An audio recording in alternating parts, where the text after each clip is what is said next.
ছেলেকে নিয়ে আসছি।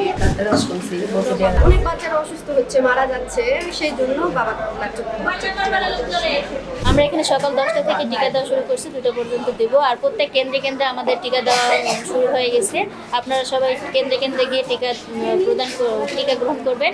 আর 6 মাস পূর্ণ হওয়া থেকে শুরু করে আমাদের 5 বছর পূর্ণ হওয়া পর্যন্ত আমরা এই টিকাটা দিচ্ছি। আমাদের হামরুবেলা টিকাদান ক্যাম্পে 2026 উপলক্ষে আজকে উদ্বোধনী অনুষ্ঠান অনুষ্ঠিত হলো এবং সারা দেশের মতো নওগাঁ জেলার ধামরাট উপজেলায় সচিবের পক্ষ থেকে এই টিকাদান ক্যাম্পেইন উদ্বোধন করা হয় এবং আমাদের ধামরাট উপজেলায় 241টি কেন্দ্রে এই টিকাদান কার্যক্রম পরিচালিত হবে বিভিন্ন দিনে এবং আমাদের বিভিন্ন জায়গায় টিকাদান আজকেও চলমান রয়েছে। আজকে 16টি কেন্দ্রে চলমান রয়েছে এবং আমাদের মোট টার্গেট 15,171 জন এবং আমাদের এই যদি টিকা দেওয়া হয় তাহলে আমাদের যে রুবেলার যে হামের যে প্রকোপটা সেটা রোধ হবে এবং হাম রোগকে প্রতিরোধ করা যাবে এবং এটা টিকা নিলে আপনাদের যে বাচ্চারা রয়েছে 6 মাস থেকে 5 বছর বয়সের কম রয়েছে তারা আপনাদের নিকটস্থ যে টিকাদান কেন্দ্র রয়েছে সেই টিকাদান কেন্দ্রে নিয়ে যাবে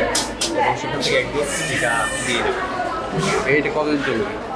এটা 20 এপ্রিল থেকে আগামী 10 মে পর্যন্ত আমাদের 11 কার্য দিবস পর্যন্ত।